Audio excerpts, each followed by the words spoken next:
देखो ये, सर हम कौन सा चैप्टर कर रहे हैं? मैंने अभी ज्वाइन किया। हाँ हाँ अभी स्टार्ट ही कर।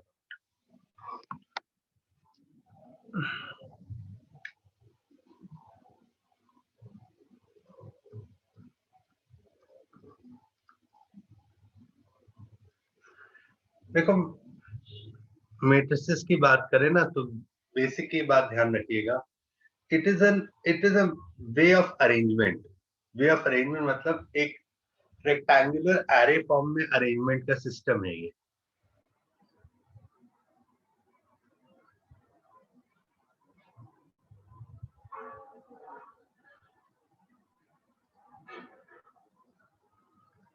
मतलब जैसे मान लो ऐसा एक बॉक्स बनाया,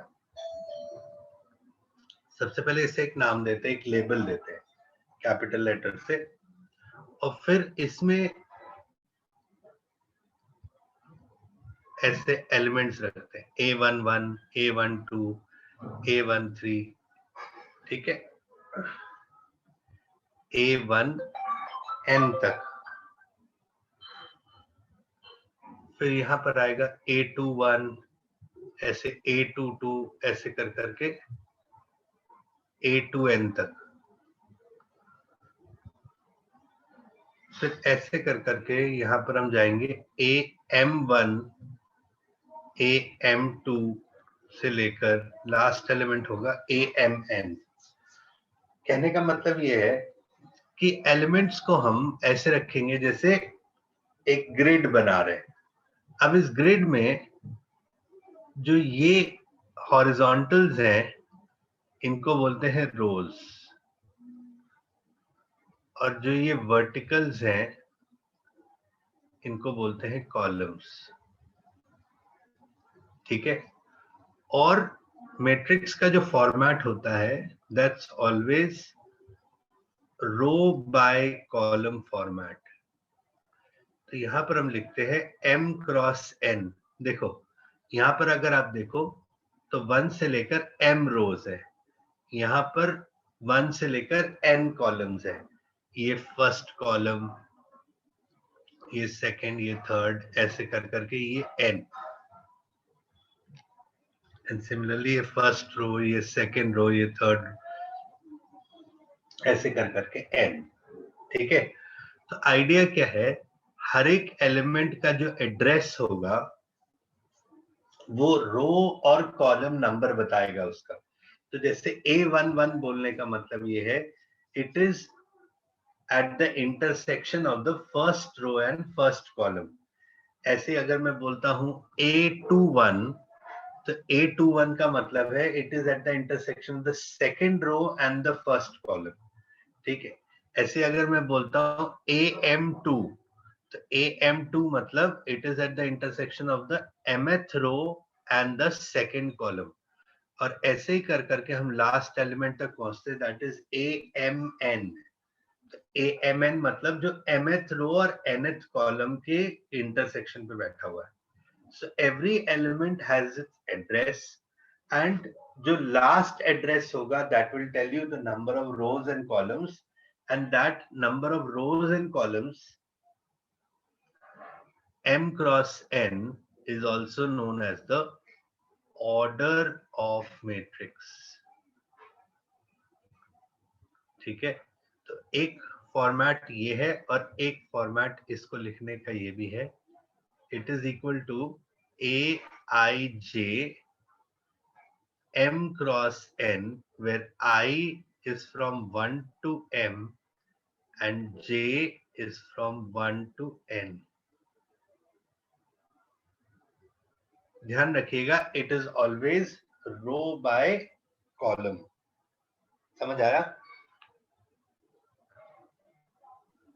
हम सर ये INJ वाला चीज समझ में नहीं आया, बाकी सब आ गया। देखो आई और जे ना रो और कॉलम के काउंटर्स हैं। मतलब अगर हम ये कह रहे हैं कि आई मतलब देखो जैसे हम कह रहे हैं m रोज हैं, तो ये जो काउंट होगा इसका 1 से लेकर m तक जाएगा ना। तो 1 से लेकर m क्या चीज होगी, तो 1 से लेकर m होगा i का वैल्यू। समझ आया? ओके, तो सर फिर हम बाहर m into n क्यों लिख रहे हैं? m into n ऑर्डर बताने के लिए लिख रहे हैं ना। जैसे अगर तो हमने मुझे अभी भी समझ नहीं आया। एक सेकेंड, जैसे हमने एक मैट्रिक्स लिखा 0 -1 2 3 -2 -4, ठीक है। तो अब इसमें देखो, सबसे पहली बात, व्हाट इज द ऑर्डर? तो ऑर्डर के लिए हम क्या देखेंगे, कितने रोज है? 2 रोज। कितने कॉलम्स है? 3 कॉलम्स। तो इसका ऑर्डर होगा 2/3। समझ आया? और हर एक एलिमेंट का जो एड्रेस होगा, वो एड्रेस हम देखो ऐसे देखेंगे, ये कहां बैठा है? A11 पे, यानी फर्स्ट रो के फर्स्ट कॉलम पे बैठा हुआ है। What about this? This is at A12, first row second column. This is at A13, this is A21, this is A22, this is A23। अब समझ में आया? ओके, हाँ सर, अब आ गया समझ। जयेश समझे? सर ये समझ आ गया, ये I and J नहीं समझ आया। अरे भाई समझे नहीं, हमें ऑर्डर जो m क्रॉस n है, हमें ये अचीव करना है। और हमारे पास ये जो AIJ है, इसमें I, जो I है वो किस चीज का रिप्रेजेंटेटिव है? m का। J किसका रिप्रेजेंटेटिव है? n का। तो बेसिकली ये मतलब m और n तो फिक्स है, बट एड्रेस में m और n चेंज होते रहेंगे ना। Yes sir. तो वो जो चेंज होंगे, तो उस चेंज को रिप्रेजेंट करने के लिए कि मतलब आई और जे ये बताएंगे कि किसी भी पॉइंट पे आई और जे ये बता रहे हैं कि एम और एन की क्या वैल्यू है, मतलब कौन सा रो नंबर है और कौन सा कॉलम नंबर है। और जो इनकी जो रेंज होगी वो ऑर्डर के बराबर ही होगी, ऑर्डर को एक्सीड नहीं कर सकती। समझ आया? एम और एन तो फिक्स है, पर चेंज कौन हो रहा है? देखो सब जगह चेंज हो रहा है ना, ये यहाँ पर देखो, यहाँ पर देखो, यहाँ पर देखो, यहाँ पर देखो, सब जगह चेंज हो रहा है ना। तो उस चेंज को रिप्रेजेंटेशन करने के लिए भी तो कोई वेरिएबल होना चाहिए। तो वो चेंज को रिप्रेजेंट करने के लिए हम बोल रहे हैं कि m का वैल्यू जो है वो उसमें जो चेंजेस होंगे वो सारा i रिप्रेजेंट करेगा, और n के वैल्यू में जो चेंजेस होंगे वो j रिप्रेजेंट करेगा। आया समझ? सर स्मॉल sir, इसको समझ स्मॉल ए क्या रिप्रेजेंट कर रहा है? स्मॉल एक एलिमेंट को रिप्रेजेंट करता है, जैसे मैंने यहाँ 0 -1 2 ये सब लिखा है, तो स्मॉल ए उन सारे एलिमेंट्स को रिप्रेजेंट करता है। बस जीरो कहाँ रखना है वो पता लगेगा IJ से, कि जीरो कहाँ रखा है। ऐसा नहीं कि इस जीरो को अगर मैं यहाँ से उठा के यहाँ रख दूं तो वो सेम मैट्रिक्स होगा, सेम नहीं होगा। तो जीरो कहाँ रखना है वो बताता है उसका एड्रेस। समझ आया? Yes sir. Also, सर तेजस्वी का I हाथ उठा have है। a doubt. हाँ बोलो बेटा। Also, आपने बोला कि I and J change represent करता है. According to me, change is like, या तो हम बता रहे हैं कि क्या difference आ रहा है उसमें, तो difference के लिए हम subtract करेंगे. तो अगर हम subtract कर भी रहे हैं, तो यहाँ पे किसको जैसे आपने subtract कर रहे हैं? example दिया, एक मिनट, हम subtract नहीं करेंगे.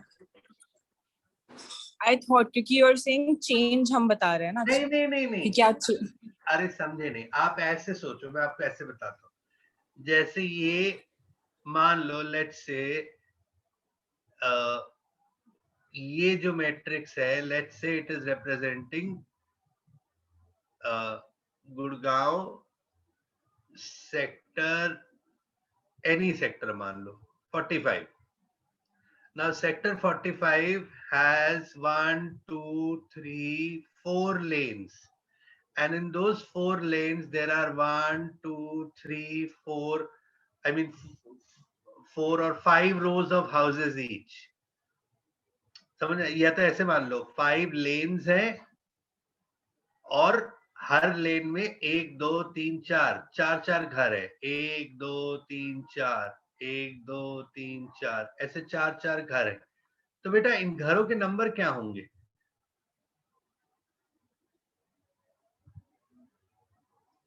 बोलो। इस घर का हम नंबर क्या होगा? हम 1 कह सकते हैं, हाँ, 1 1 1 मे बी, से या कोई एक तरीका होना चाहिए ना रिप्रेजेंट करने का। तो मैंने कहा ऐसे लिखो कि लेन नंबर भी पता लग जाए और हाउस नंबर भी पता लग जाए, तो इसको बोला A11। तो अगर A11 बोला, इसका मतलब क्या हुआ, ये फर्स्ट हाउस है फर्स्ट लेन का। तो ये वाला क्या है, दिस इज 1-3 फर्स्ट लेन का third house. What about this? A1 no A34 A34। समझ में आया? What about this?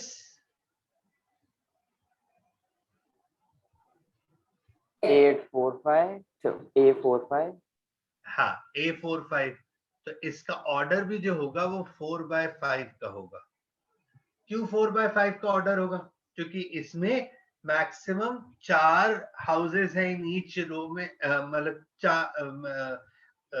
Each row has 5 houses and there are 4 rows. तो हम रोज को पहले लिख रहे हैं और हाउस नंबर्स को बाद में लिख रहे हैं।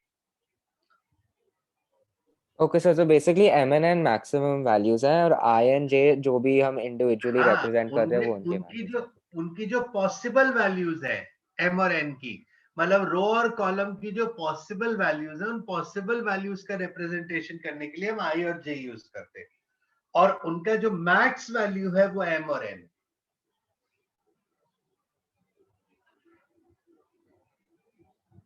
Okay sir. सर ये ऑर्डर ऑफ मैट्रिक्स है क्या?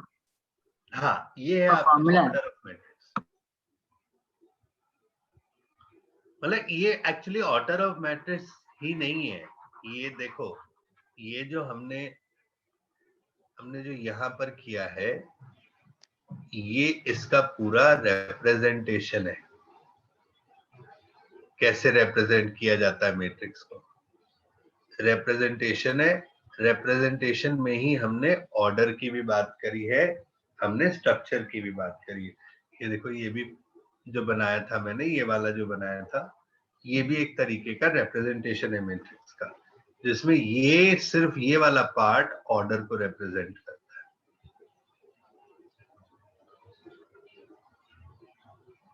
नोट करिए।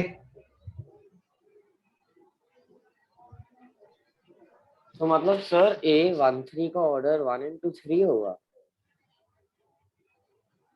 A13, एक मिनट, A13 स्मॉल लेटर में बोला है कि कैपिटल लेटर में बोला है, पहले तो ये बताओ। स्मॉल लेटर में। मतलब इस वाले की बात कर रहे हो? हाँ। नहीं नहीं, ये A13 थोड़ी ना ऑर्डर बता रहा है। A13 तो एड्रेस है एक एलिमेंट का। और कैपिटल ए का फिर 3 into 3 होगा। मैंने तुमसे पूछा, विहान तुम्हारा घर कहाँ है, तो तुमने कहा सर सेक्टर 49 में, 48 में जो फर्स्ट रो है उसके जो तीसरा मकान है वो मेरा घर है। तो फर्स्ट रो का थर्ड कॉलम में तुम्हारा घर है, ये तुमने एड्रेस बताया अपने घर का। पर इसका ये थोड़ी ना तुमने ये बता दिया कि सेक्टर में तुम्हारे कितने घर है। सेक्टर में तुम्हारे घर है, वो कितने घर है वो ये आखिरी वाला एड्रेस बता। तो सर इसका मतलब ध्यान का अगर A13 है, हाँ मतलब A13 बोलेंगे ना उसको? हाँ, अगर वो अपना एड्रेस बता रहा है तो 13 बता रहा है, और पूरा जो सेक्टर में कितने घर है, कितने रोज, मतलब कितने रोज हैं, उनमें हर एक में कितने घर है, तो वो जो बता रहा है that will be called the order.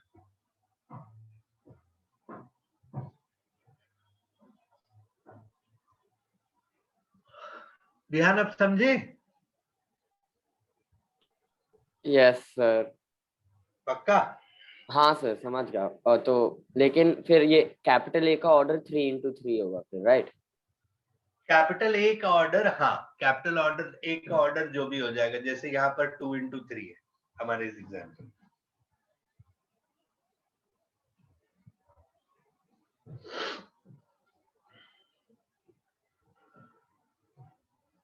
आ रहा है सबको समझ में? Yes sir.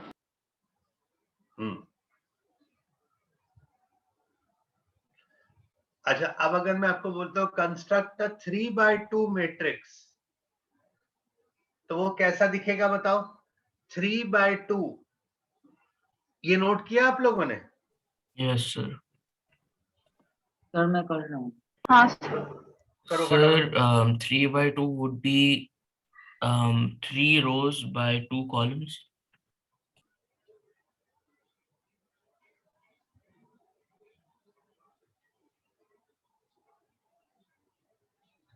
हाँ 3/2 grid would be 3 rows by 2 columns.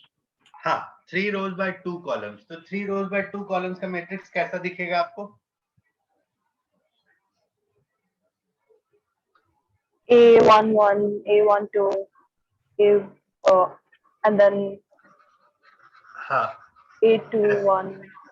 देखो हमने बोला है 3 rows and 2 columns, तो देखो वो ऐसा दिखेगा।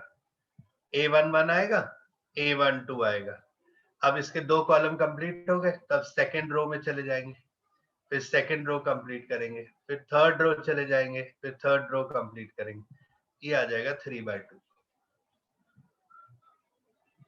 ठीक है। और जो नंबर ऑफ एलिमेंट्स होते हैं, number of elements that is 3 into 2, that is 6। मतलब ऑर्डर जो होता है वो नंबर ऑफ एलिमेंट्स भी बता देता है। अगर ऑर्डर वाले नंबर्स को m into n को एक्चुअली मल्टीप्लाई कर ले, ऑर्डर बताते समय हम मल्टीप्लाई नहीं करते कि 3 into 2 लिखा है तो ऑर्डर 6 बोल देंगे, ऑर्डर 3 into 2 ही बोलेंगे, क्योंकि हम वो बता रहे हैं कि उसमें रोज और कॉलम्स कितने हैं। बट हाँ, अगर नंबर ऑफ एलिमेंट्स काउंट करना हो तो उसी ऑर्डर वाले नंबर्स को मल्टीप्लाई कर लीजिए, आपको नंबर ऑफ एलिमेंट्स भी मिल जाए।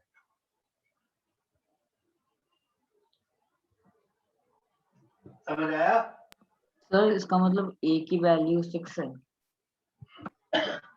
किसकी वैल्यू 6 है? Capital A।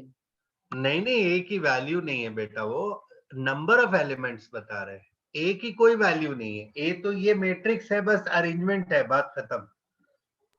ओके। ये कोई ऐसा कुछ नहीं कि इसका हम फर्दर कुछ करने वाले, ये एज इट इज रहेगा।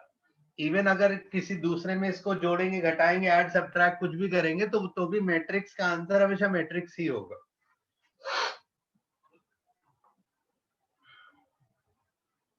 समझ में आया? अच्छा, अब एक कंस्ट्रक्शन का एग्जांपल लेते हैं। लेट्स से हम कोरिलेट कर रहे हैं, और देखो ऐसा जरूरी नहीं है कि कोरिलेशन हो, मतलब एड्रेस और एलिमेंट्स का आपस में कोई रिलेशन ऐसा जरूरी नहीं है। बट सपोज ऐसा हम बना देते हैं, हम कहते हैं a is equal to aij 2x3, where aij का ij के टर्म्स में हम फॉर्मूला बनाते हैं। Let's say I minus 2j/3, ठीक है? तो can you find the matrix A? Find capital A।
हाँ भाई,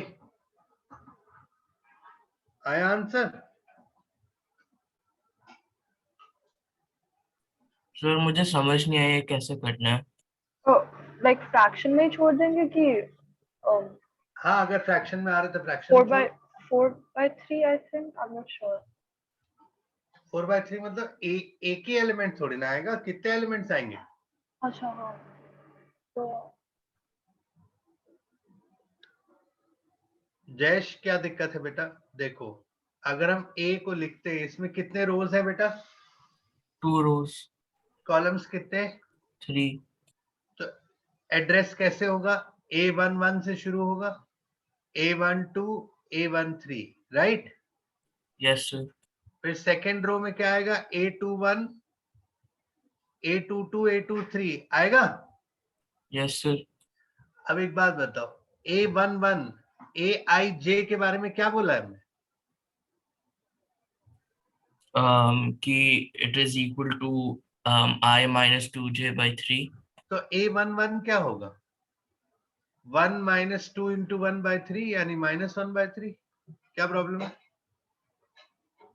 ओ ओके, तो हर एक एलिमेंट के लिए करना है।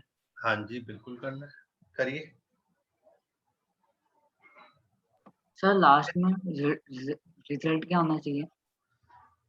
क्या होना चाहिए? आंसर क्या आना चाहिए लास्ट में? आंसर क्या आएगा? ये जो तुम 6 एलिमेंट निकालोगे तो 6 एलिमेंट को मैट्रिक्स में लिख दो, जैसे मैंने एक लिखा है।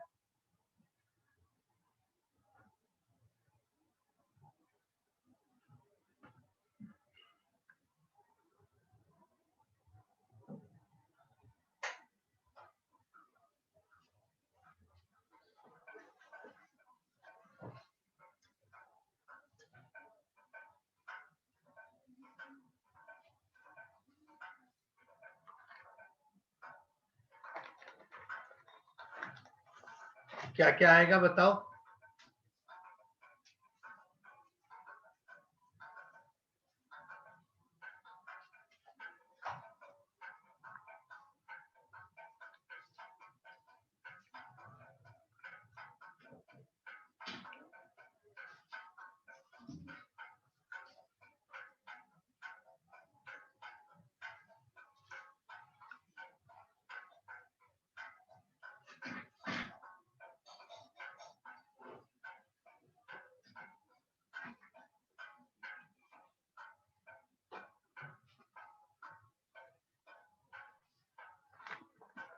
सर हो गया।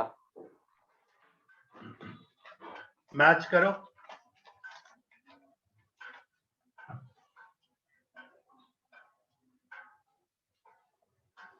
सर वहाँ 0 क्यों आया? वहाँ 1 नहीं आना चाहिए था। 2 minus 2 0 नहीं होगा?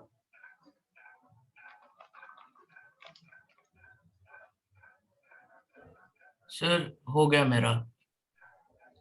सामने आंसर देखो। सर मैच कर रहा है।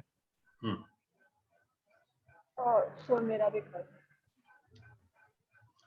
अभियान क्या हुआ? सर वो मैंने कुछ बहुत स्टूपिड मिस्टेक करी, बट सही है, बाकी सारे मैच कर रहे। 0 divided by 3 1 नहीं होता।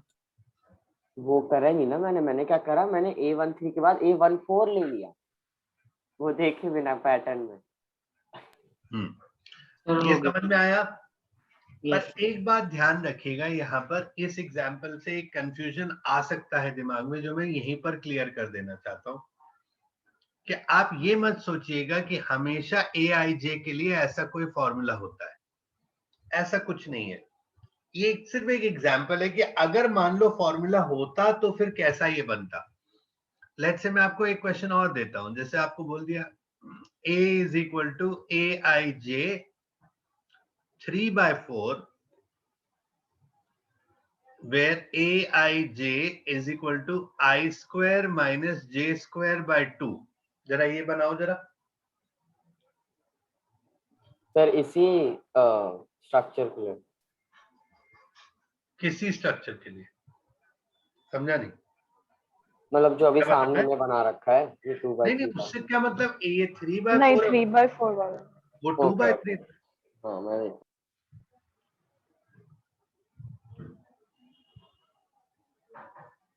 नया ही क्वेश्चन दिया आपको।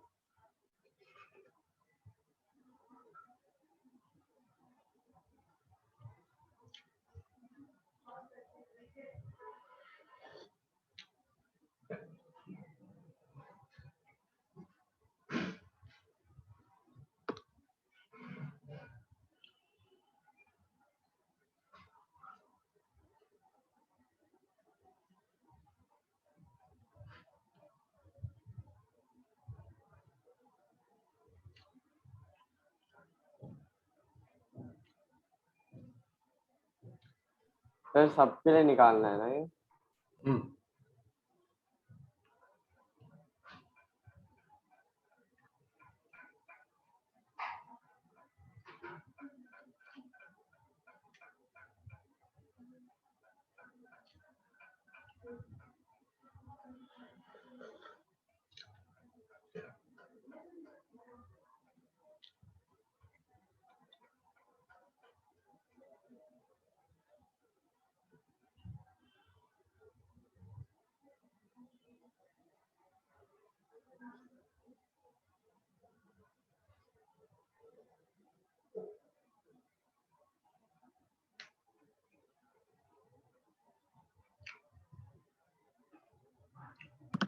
सर हो गई। हो गया।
हुआ भाई?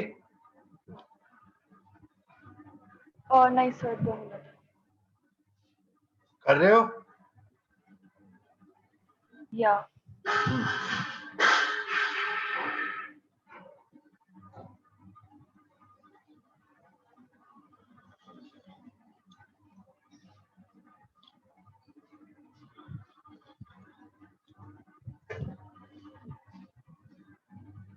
सर इसके आंसर लिख दो।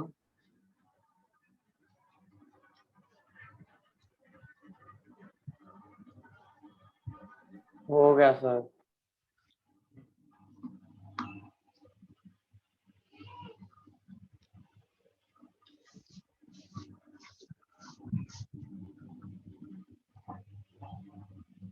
Done sir. सबसे पहले 0 आएगा,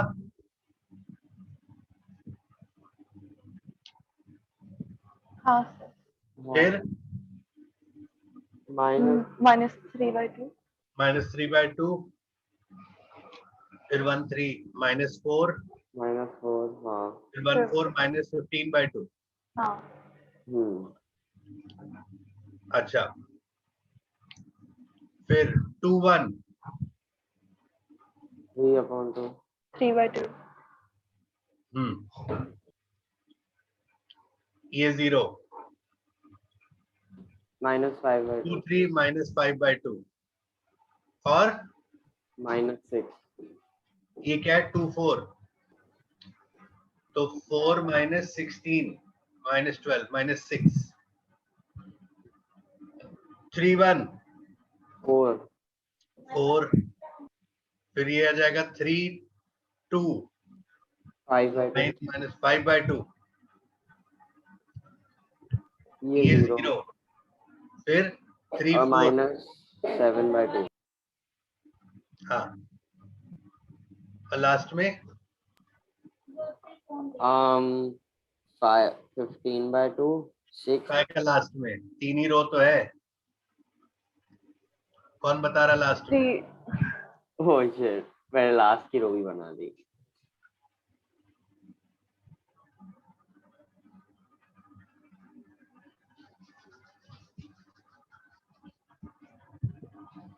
तीन रो 4 कॉलम,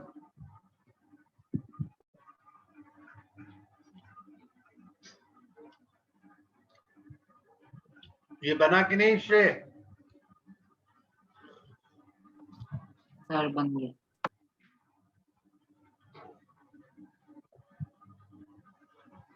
सबका आ गया? हाँ सर। ओके, नेक्स्ट हेडिंग डालो टाइप्स ऑफ मैट्रिसेस।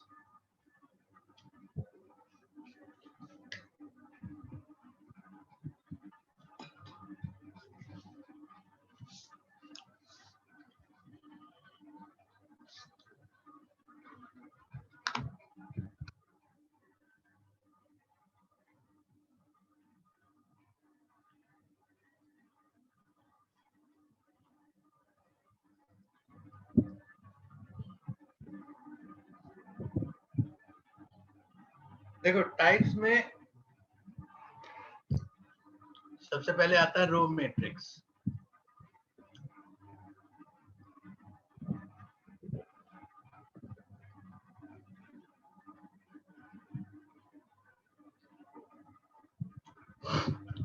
मतलब ऐसा,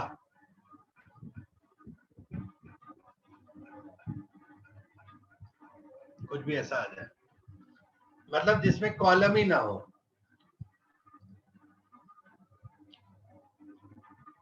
और सॉरी, रोज ही ना हो, रोज सिर्फ एक हो, कॉलम कितने भी हो। तो जैसे ये वाला है, इसका ऑर्डर है 1 क्रॉस 4।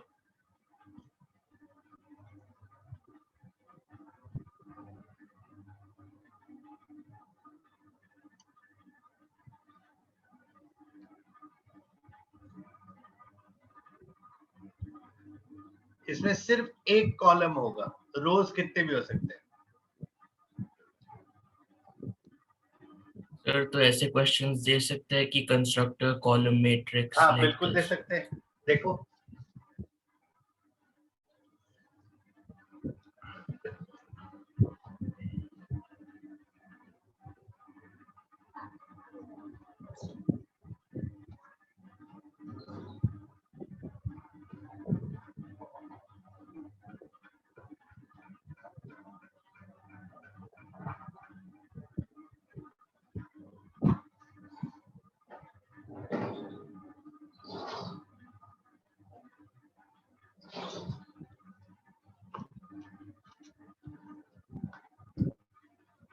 देखा।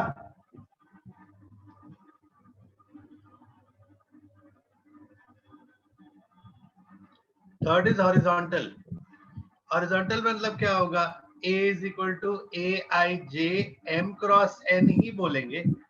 अब यहां बताओ, मैट्रिक्स के ऐसा हॉरिजॉन्टल दिखने के लिए क्या ज्यादा होना चाहिए, रोज की कॉलम्स? कॉलम्स। हाँ जी, M is less than N। और फोर्थ अगर वर्टिकल बोलेंगे तो तो वर्टिकल रोज क्या ज्यादा, होगा? हाँ, रोज A is equal to AIJ M cross N where M is greater than N, तो वो वर्टिकल हो जाएगा। जैसे अगर हम ये बनाते हैं, ऐसा बनाते हैं, तो इसमें वर्टिकल हॉरिजॉन्टल समझ नहीं आया सर। बेटा दिखने में देखो, ये हॉरिजॉन्टल दिख रहा है कि नहीं, और अगर मैं ये बनाऊं तो ये वर्टिकल लग रहा है कि नहीं? हाँ सर। हाँ, तो ये हॉरिजॉन्टल कब दिखेगा? जब नंबर ऑफ कॉलम ज्यादा होंगे in comparison to number of rows, तो यहाँ पर m लेस देन n होगा। और वर्टिकल कब दिखेगा? जब ये कम होंगे और ये ज्यादा होंगे रोज, तो तब m is greater than n।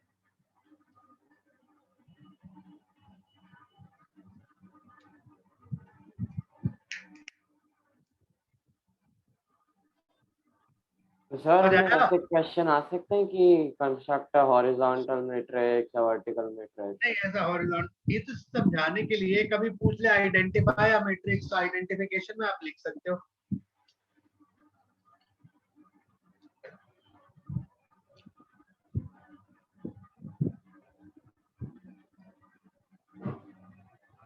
और ये सब बताना क्यों होता है? क्योंकि जब इसके बाद की बात बतानी हो तो इससे पहले की कहानी बतानी पड़ती है। हमें प्राइमरली ये बताना है स्क्वायर मैट्रिक्स।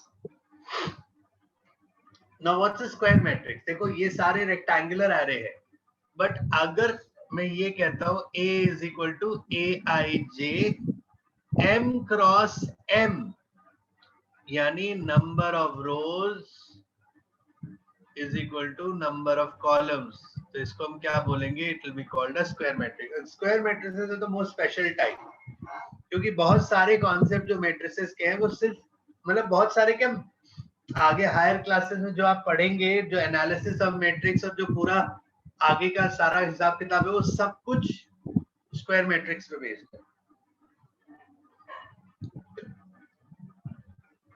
अब स्क्वायर मैट्रिक्स के ना, देखो मैं एक बेसिक एग्जांपल ले रहा हूँ स्क्वायर मैट्रिक्स का, एक 3x3 स्क्वायर मैट्रिक्स का। तो जरा ध्यान से समझिएगा। एक 3x3 स्क्वायर मैट्रिक्स देखेंगे तो ऐसा होगा।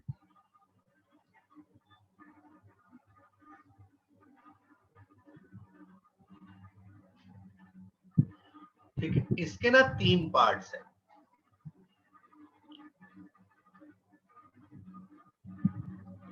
फर्स्ट पार्ट है इसका ये वाला। अगर इन तीनों एलिमेंट्स को आप देखें तो ये बनाते हैं इसका डायगोनल।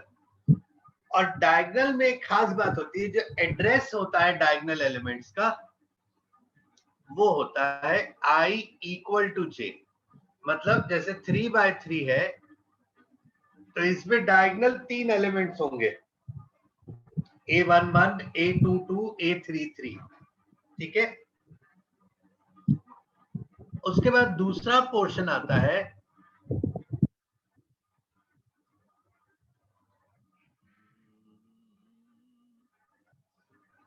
लेट्स से ये वाला। इस पोर्शन में आप देखो ये तीनों एलिमेंट्स डायगोनल के ऊपर है, और इसीलिए इस पोर्शन को बोलते हैं अपर ट्रायंगल। और अपर ट्रायंगल की एक खास बात होती है, I वैल्यू J वैल्यू से हमेशा कम होता है। एंड तीसरा सेक्शन आप देख सकते हो ये वाला, this is called lower triangle because it is below the diagonal. और यहां पर हमेशा I is greater than J in all the addresses. सबसे पहले तो ये नोट करिए कि एक स्क्वायर मैट्रिक्स के 3 पार्ट्स होते हैं, upper triangle, diagonal and lower triangle.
Sir 1 minute देना, नोट डाउन करना है।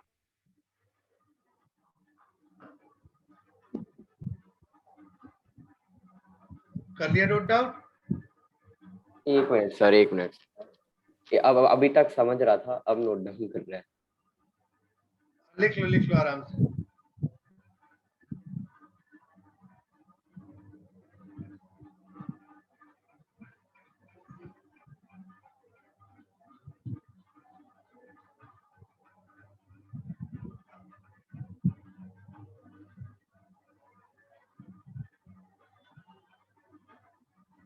सर कर लिया।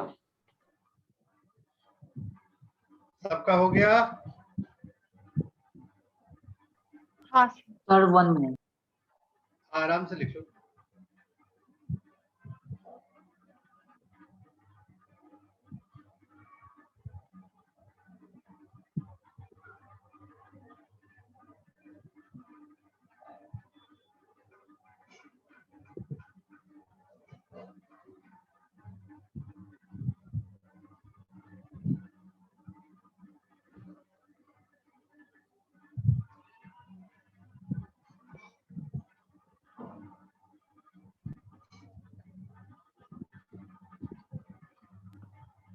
सर हो गया। डन? Yes sir.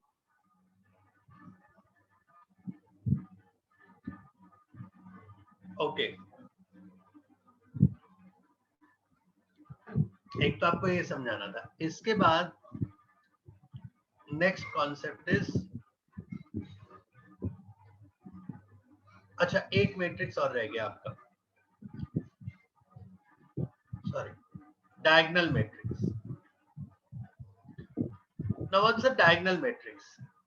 ध्यान से देखिएगा, अगर मैंने ए मैट्रिक्स लिखा एंड ध्यान रखिएगा, a diagonal matrix can all, मतलब it is only possible if it's a square matrix. नहीं तो पॉसिबल ही नहीं है, क्योंकि सिर्फ स्क्वायर मैट्रिक्स में ही डायगोनल होता है और किसी में डायगोनल नहीं होता।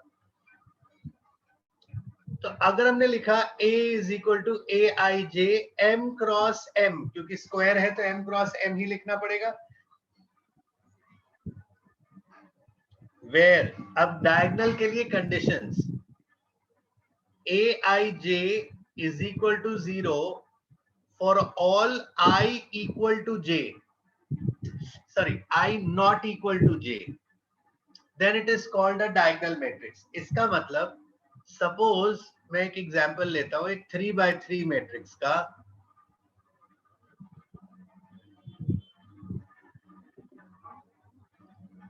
और मैं कहता हूं कि जहां जहां पर I और J इक्वल नहीं है वहां सब जगह 0 लिख दो, और क्योंकि जहां पर I और J इक्वल है, दैट मींस डायगोनल पे वहां पे कुछ मेंशन नहीं है तो वहां पे कुछ भी लिख दो। सपोज 2 0 0 0 3 0 0 0 -1, तो ये हो गया एक डायगोनल मैट्रिक्स। कहने का मतलब ये है कि डायगोनल मैट्रिक्स में जो नॉन डायगोनल एंट्रीज है, ये नॉन डायगोनल एंट्रीज है, ये सारी नॉन डायगोनल एंट्रीज जो होंगी ये सब इस कंडीशन के अकॉर्डिंग 0 होंगी। डायगोनल एंट्रीज के बारे में कुछ नहीं बोला है, इसलिए हमने उनको कुछ भी रैंडम मान लिया है। अच्छा, now tell me, would you call this a diagonal matrix?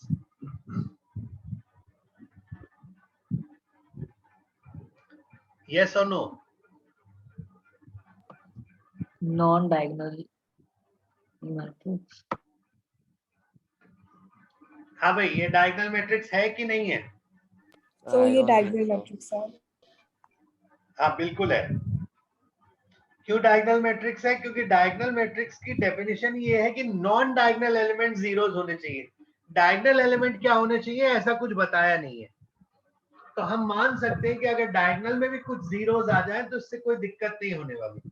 हाँ, सारे जीरोस नहीं होने चाहिए, क्योंकि फिर वो कुछ और हो जाएगा जिसके बारे में अभी हम बात नहीं कर रहे।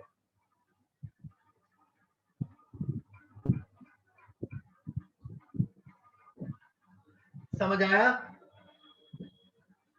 अच्छा, इसके बाद एक मैट्रिक्स और यही समझ लो जो डायगोनल का भी एक स्पेशल फॉर्म है, that is called unit matrix.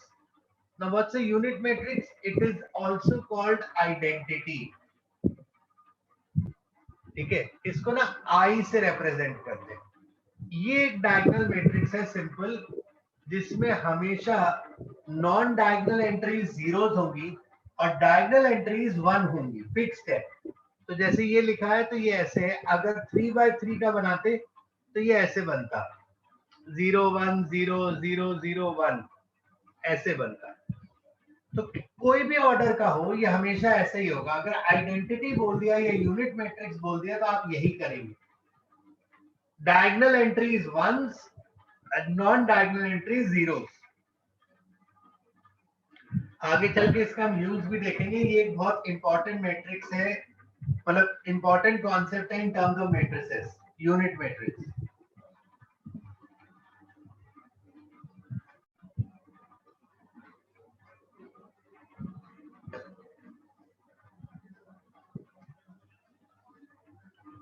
Note किया?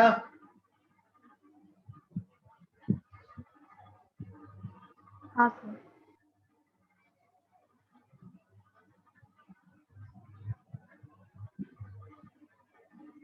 कर लिया भाई? सर हाँ, बन सर. गया.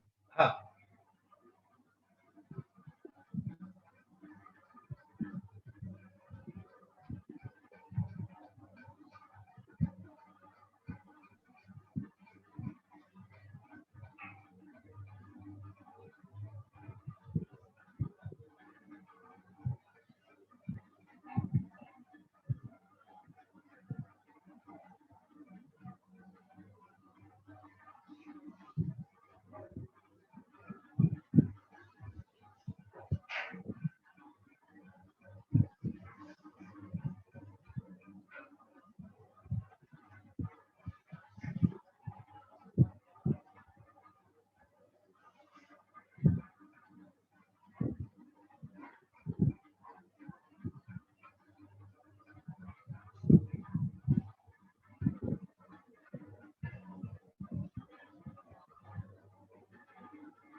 सर हो गया.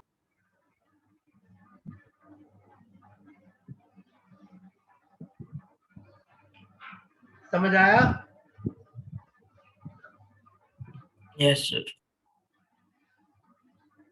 एक और लिख लो, चलो शायद काम आ जाए. Null matrix.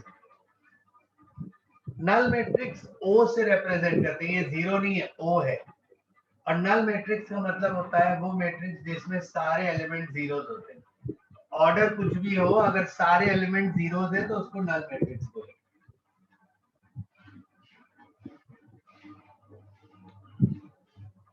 तो null matrix कैसे यूजफुल है? आएगा आएगा.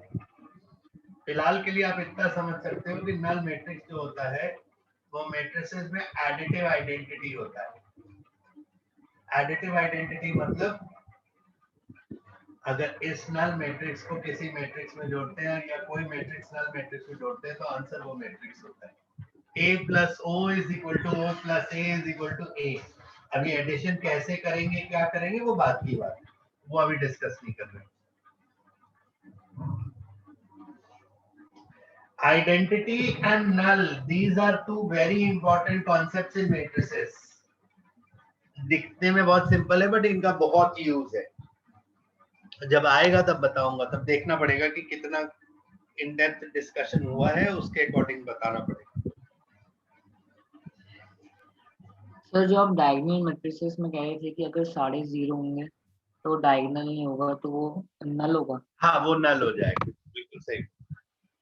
जहां सारे जीरोस आ गए तो उसका अपना एक स्पेशल नाम है, इसलिए उसको डायगोनल या कुछ और नहीं बोल सकते, उसको नल मैट्रिक्स ही बोलेंगे.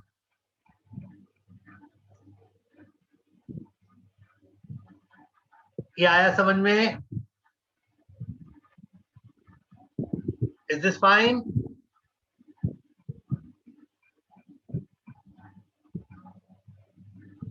तेजस्वी, आद्या, हाँ बिहार, सर, समझ आ रहा है. Yes, understood. Okay.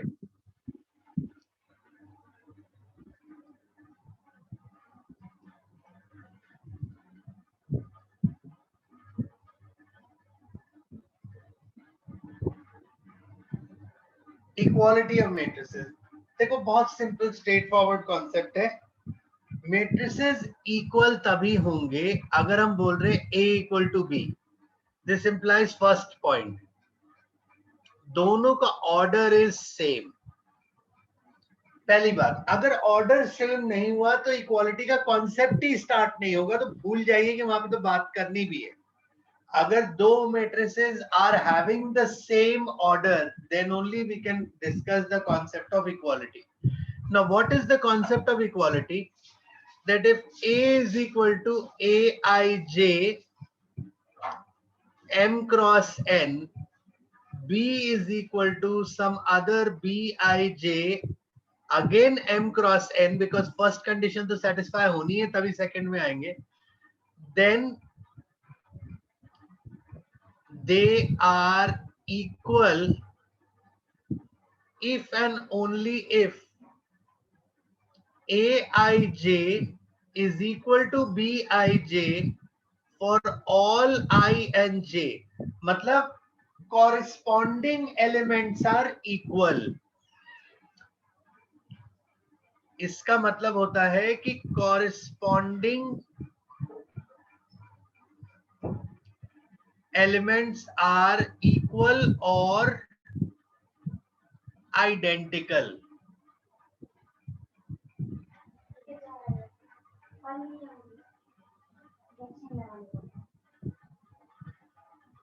A अगर 0 2 -3 4 है तो सबसे पहली बात, अगर B को इसके बराबर होना है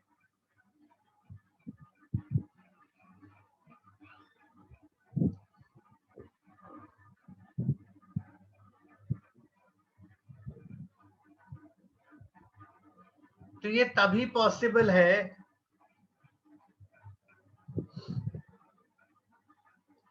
नहीं,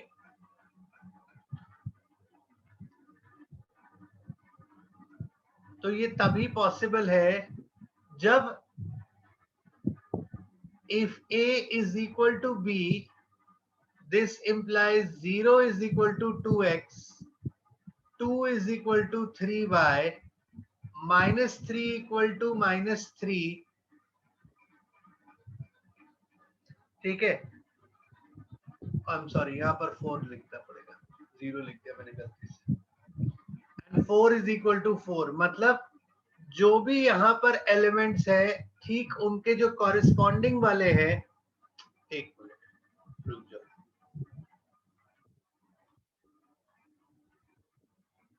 और मार्क करके दिखाता हूँ। 0 इसके बराबर होगा, 2 इसके बराबर होगा,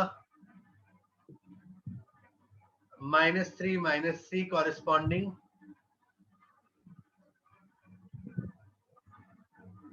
4 कॉरेस्पॉन्डिंग। मतलब एकदम जो एलिमेंट्स सेम प्लेस पे बैठे हैं उनको इक्वल होना चाहिए। जब वो इक्वल होंगे दैट मींस x की वैल्यू 0 हो जाएगी यहाँ पर और y की वैल्यू 2/3 हो जाएगी। बात खत्म। समझ में आया?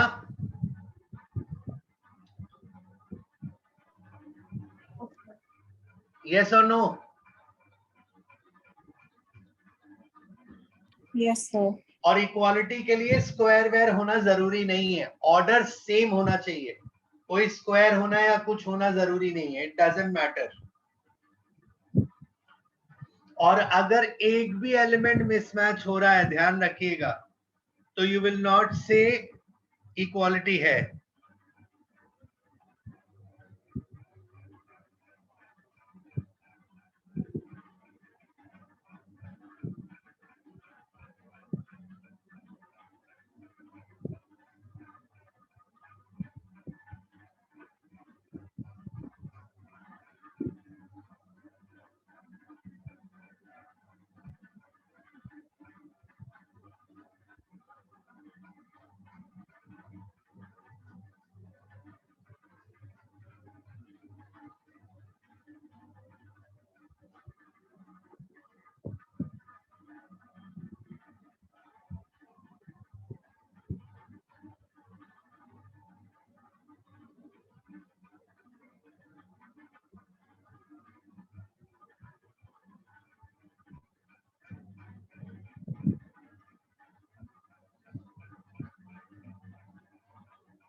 डन।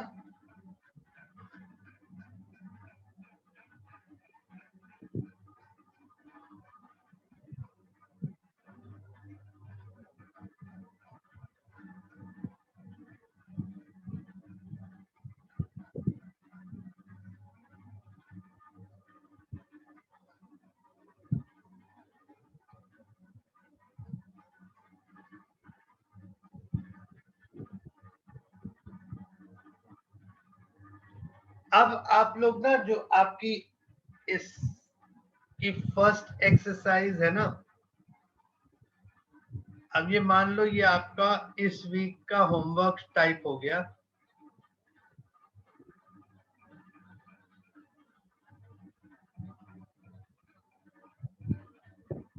सर होमवर्क क्या है? फर्स्ट एक्सरसाइज है पूरी, सर मतलब first पूरी? हाँ पूरी फर्स्ट। अच्छा हाँ, एक छोटी सी चीज रह गई, रुक जाओ बता दे रहा हूँ। एक ये खत्म हो गया। हाँ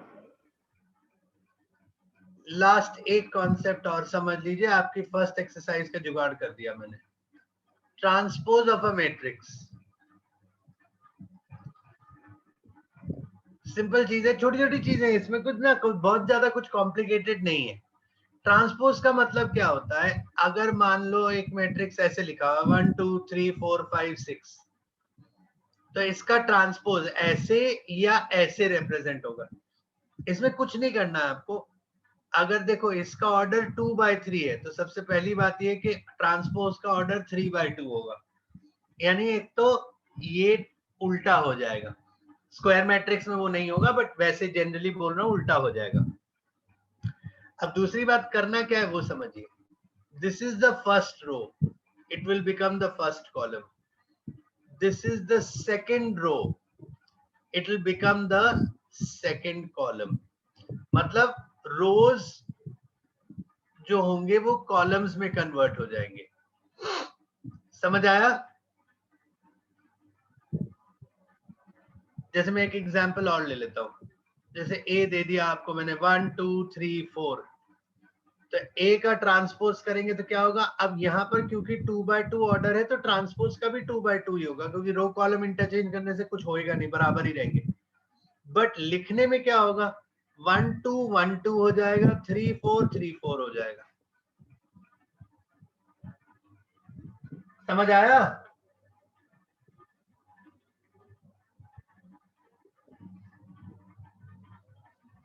हाँ जी, हाँ सर समझ में आ गया। ठीक है, सिंपल बिल्कुल बेसिक चीज है, इसमें कुछ ज्यादा दिमाग नहीं लगाना। ट्रांसपोज मतलब interchanging corresponding rows and columns. It is interchanging corresponding rows to columns, मतलब first row becomes first column, second row becomes second column। इस तरह से पूरा उसको ट्रांसपोज कर देना, ट्रांसफॉर्म कर देना। और सीधा सीधा ये ध्यान रखना है, अगर रेक्टेंगुलर मैट्रिक्स हुआ तो m cross n n cross m बन जाएगा, और अगर स्क्वायर हुआ तो ऑर्डर में कोई चेंजेस नहीं होंगे, order will remain the same.